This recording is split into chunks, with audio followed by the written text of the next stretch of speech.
El doctor Fernando Buenabad Domínguez es el rector de la Universidad de la Filosofía en México. Buenos días.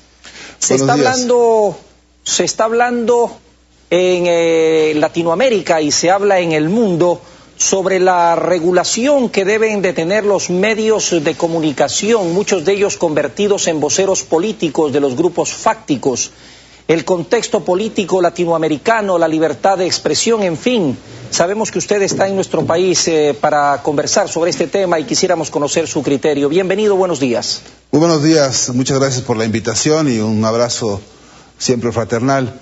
Efectivamente, he sido invitado por el IAEN a participar, a contribuir al análisis de la situación latinoamericana en materia de comunicación, que es uno de los frentes en los que he venido estudiando y trabajando y proponiendo algunas ideas hace algunos años. Para sintetizarlo en dos palabras, este continente es un escenario de lucha en el que se ha discutido el papel de los medios de comunicación en materia de inclusión social, de inclusión de las identidades, las diversas identidades de este continente.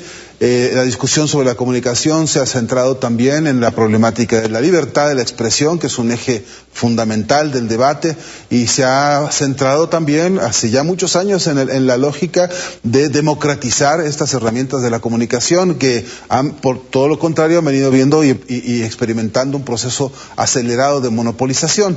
En América Latina hoy la problemática comunicacional, además de ser, un problema de categoría jurídico-política, es también un problema de seguridad regional.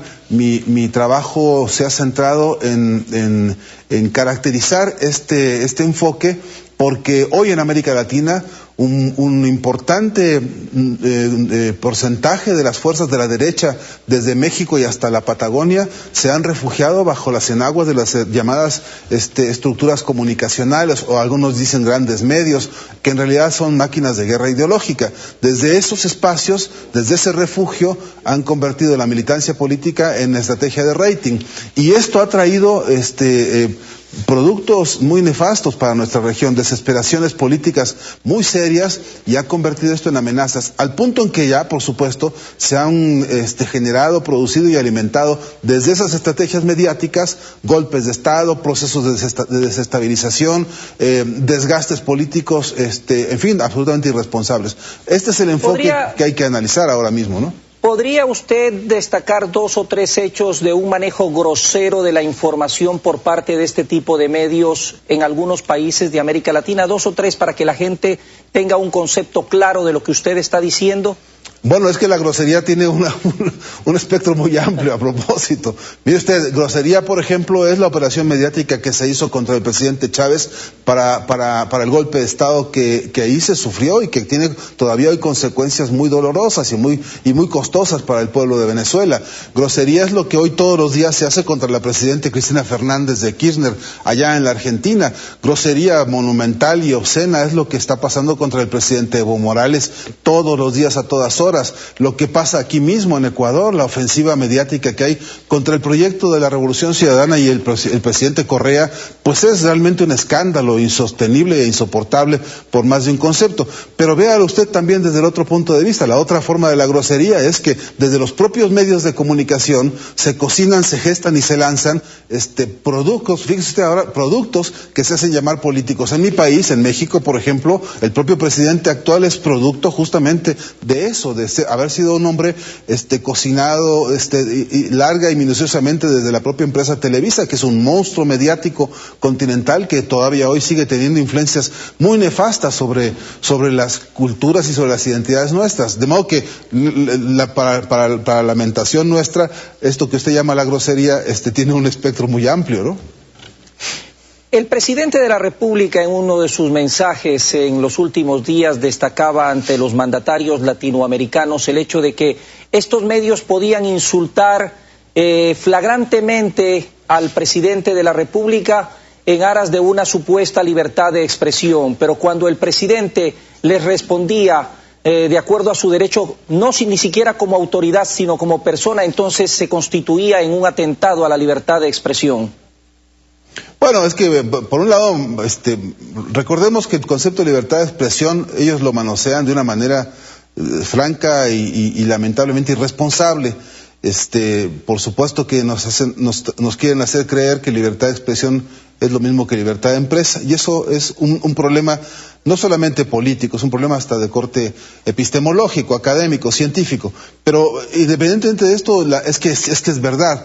Una de las tácticas más recurrentes en todo el continente, del norte al sur, es que la derecha ataca, golpea con su estrategia esta piraña, como le llaman, es decir, desde distintos frentes, de distintas organizaciones, atacan, y entonces el siguiente paso, el inmediato paso es victimarse, ¿no? Hacerse la víctima, golpean y se victimizan. Esta es una fórmula que se compró en Miami. Allá hay lo que se llaman think tanks de la derecha que se dedican a diseñar estas estrategias.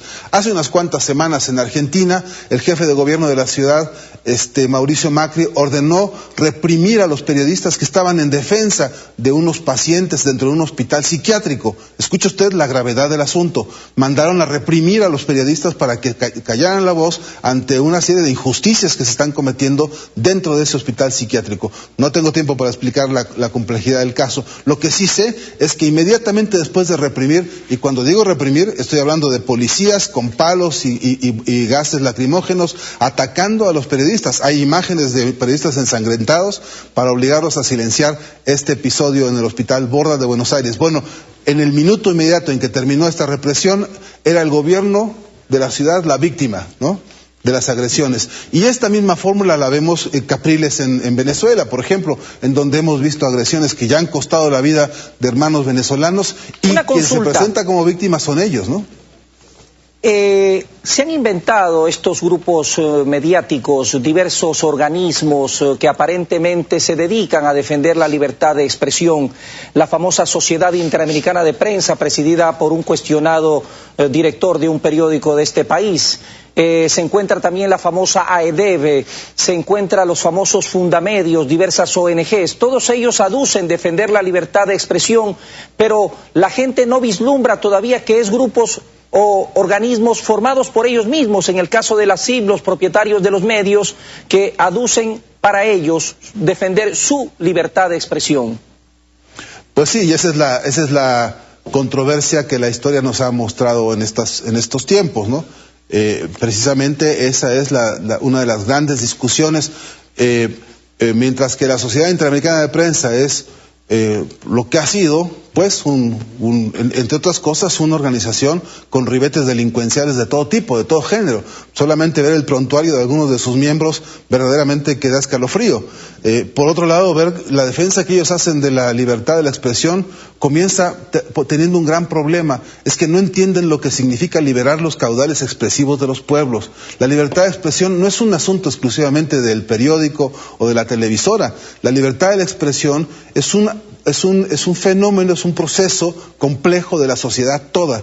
El proceso de la liberación expresiva parte desde la capacidad que tenemos léxica para poder explicar lo que queremos, lo que pensamos, lo que sentimos, romper con esta miseria de vocabulario en la que nos han metido, porque hasta con la palabra se ha creado un paisaje de miseria muy grave. Desde ese campo de la revolución semántica y sintáctica, nosotros tenemos que dar una pelea enorme para que la libertad de la expresión sea posible, pero se da solamente en escenarios de justicia social y de democracia verdadera. Bajo el capitalismo, el concepto de libertad de expresión todavía es una entelequia verdaderamente incomprensible en muchos sentidos, ¿no? Muchísimas gracias. Estaremos presentes en sus conferencias e invitamos también al doctor Fernando Buenabad Domínguez, rector de la Universidad de la Filosofía en México.